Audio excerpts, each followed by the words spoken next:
I can't say enough of how this center influenced me and the benefits that my wife got from it. I thought nobody can take care of her like me, and I knew I had to do something for my family. It's in their hearts that they want to provide the care for the people that deserve it here.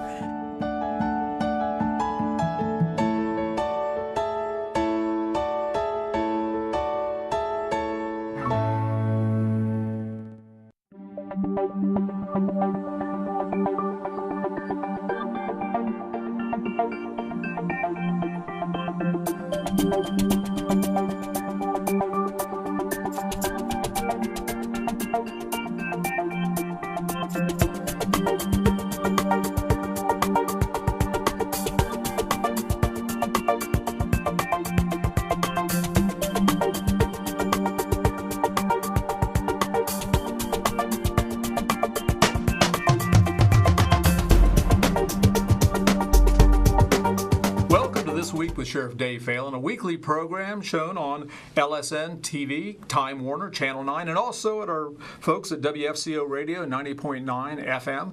We've been doing this program on the radio for about 9 years, and within the last couple of weeks we've decided, well, let's bring this to television with the help of the folks over at Fairfield Christian Church. J.T. Burcham and the group were able to tape the program right here at the church and broadcast it throughout the community through cable. And what a blessing it is to be able to do that. And I wanted to just start off by saying, if you have any questions or any ideas about ways that we can serve you better within the Fairfield County Sheriff's Office, give me a call. I get a lot of calls each and every day. My number in the office is 740-652-7252. I'll repeat that a little bit later in the program. But this week we have with us back for the second week in a row is Phil Johnson, our jail administrator. And Phil and I have worked together for about, now into our 11th year. Right. Hard as that is to believe. It's gone by pretty quick. It has. It really has. And you look pretty good, and I'm still losing hair. But what can I say? That's how it is sometimes. And as the jail administrator, what are some of your responsibilities? Well, my main responsibility is to oversee the operations of the county jail facilities, and we currently have 2 jail facilities. Over 30 officers, supervisors, medical staff, food service, and we're in the process of opening up a 3rd jail facility November the 5th. So that's going to be, at that point, you're going to have about 40 employees that'll be under you as part of the jail, part of the equation? Exactly, and the prisoners that we were holding out of county, about 70 or 80, we're going to be bringing those back. So the number of inmates that we're going to be managing is going to grow by a 3rd here in about another month. So there's a lot to do. Yeah, I think one of the real advantages to have instead of sending prisoners to other counties, to be able to house them within the county. And for the folks that may not be aware, it's out at Southeastern Correctional Institute. It's a set-alone facility that will hold about 100 prisoners.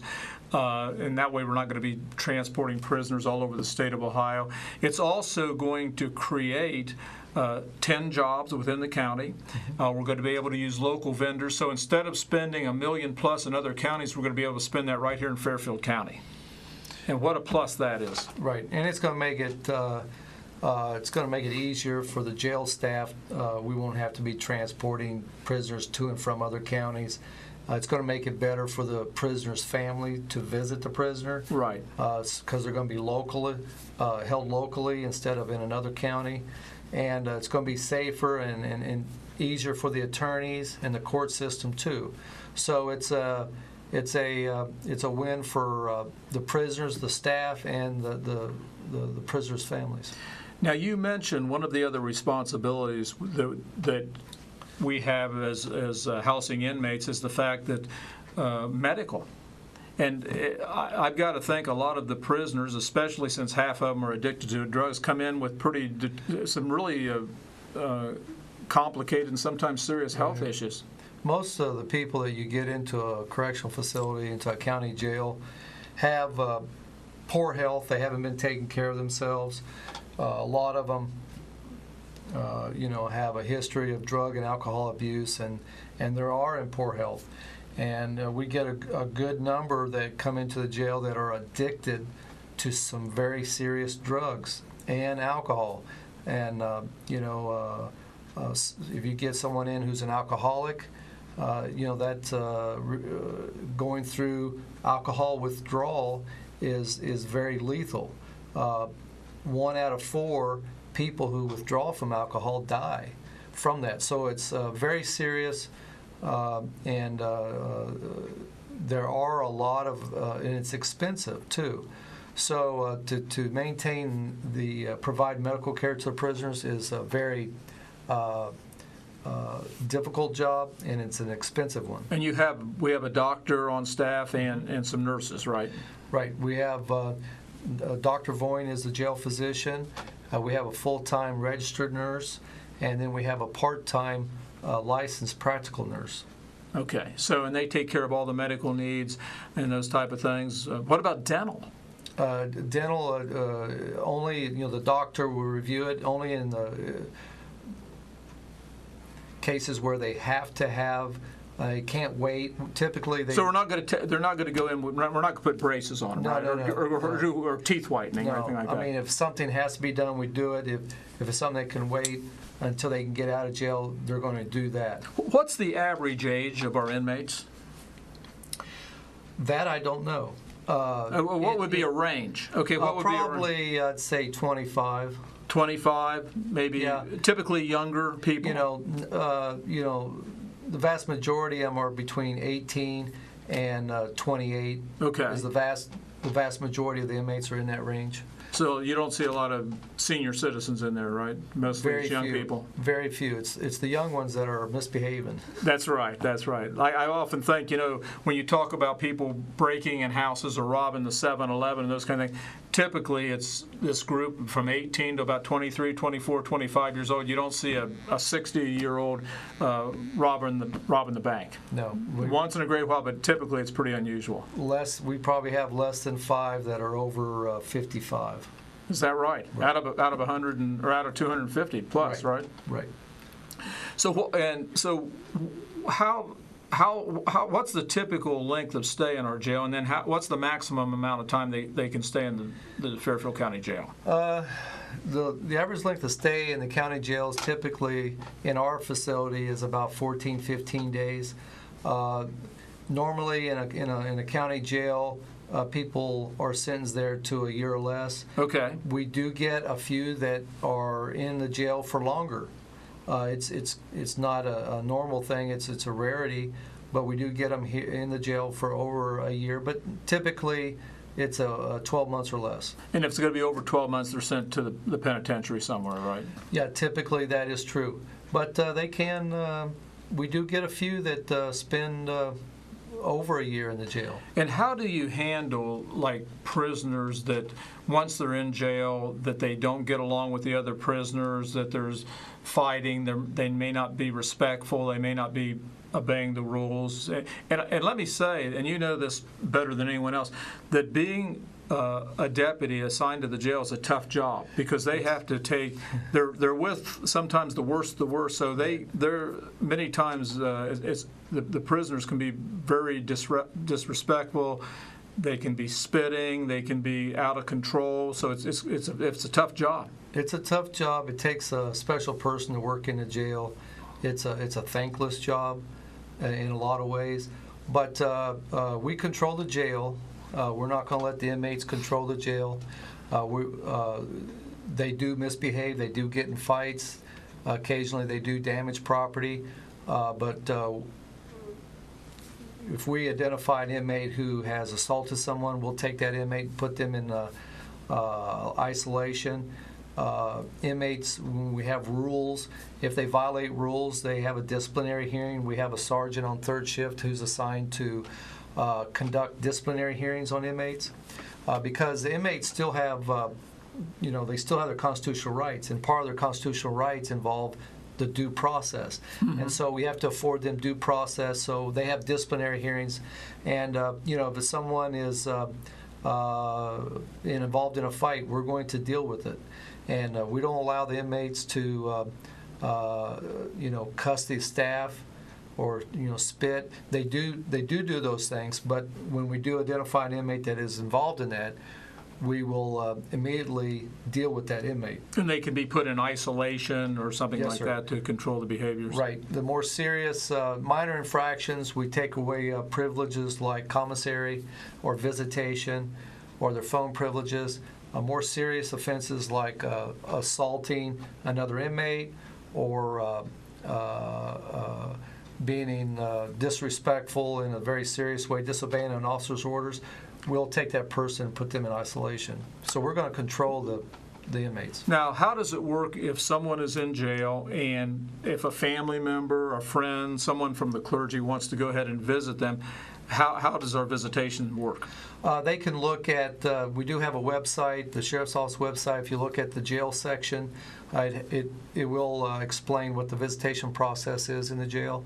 Our visitation process now is pretty much 7 days a week from 8:30 in the morning till 10 at night, and the person would need to come down to our minimum security jail on Wheeling Street. It's 342 West Wheeling Street, and they would just come into the lobby. They need a photo ID and check in with the deputy, and we'll allow them to visit. And the visitation is done over a monitor, so it's a video visitation. And that's something that's safer, it's more convenient. And until we had the video visitation, which we've had about, 4 months now or something like that? Yes, sir.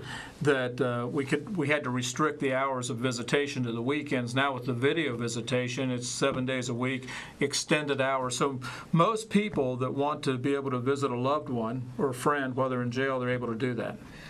Yeah, the technology, and I appreciate you approving the funds and securing the funds for us to do that. The technology was available, and now with this technology, we've been able to allow the inmates to have more visitation, opportunities for the families to come, except in the past, visitation was conducted on Saturday and Sunday.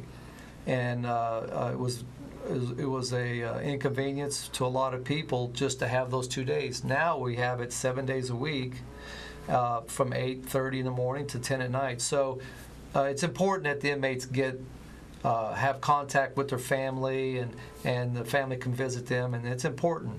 And so this video visitation has allowed us to expand that and to help in that regard. What's the toughest part of managing the prisoners in the jail? The toughest part is the lack of adequate facilities. Okay. You've got to have an adequate space, appropriate space for the inmates so you can manage them. It's important to separate and classify inmates according to their charges, and also to have in their behavior too.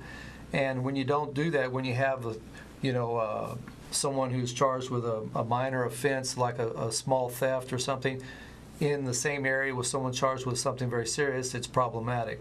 Right. When you think about maybe having a low-level theft offender in close proximity of somebody involved in a murder, those things aren't very good. It's not good. And that's probably the biggest challenge, is having we don't have the adequate facilities, and also the funding to have more staff. Right. And so that would be the two biggest challenges. Phil, I appreciate you being with us today. Phil Johnson, our jail administrator, and been with me for now about 11 years, and does a great job for us. Made just a tremendous amount of improvements in the jail during the last 11 years, and worked hard with our staff. And I appreciate your dedication to duty down there, and a very tough job. Thank you. One of the toughest. It is.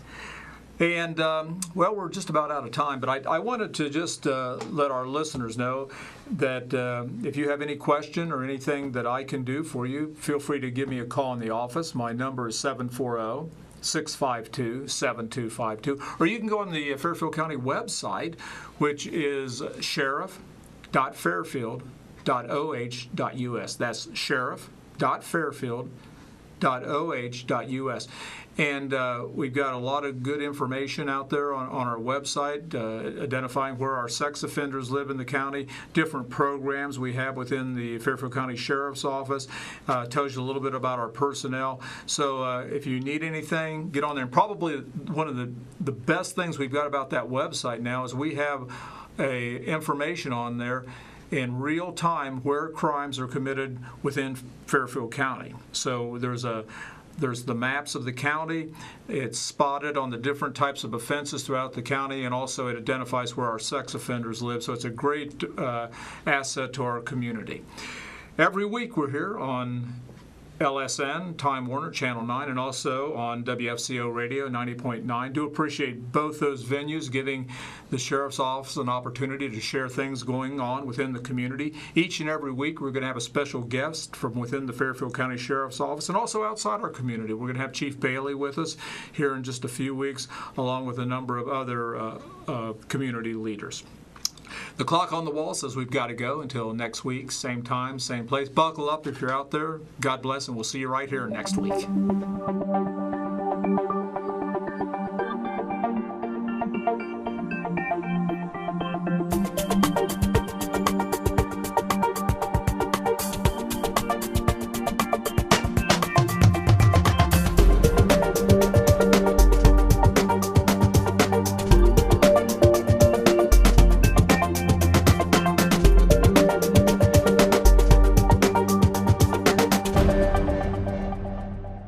So, do you have any questions? What is your soup of the day? We have a mulligatawny soup. Oh, do you have any specials? We have a steak special today. Oh, how's that cooked? That's pan-seared and then... Does it come with a side dish? Is it grilled? Can I have it steamed? So what do you recommend? What kind of pie do you have? You an actor. Aren't you from Ohio? Any questions?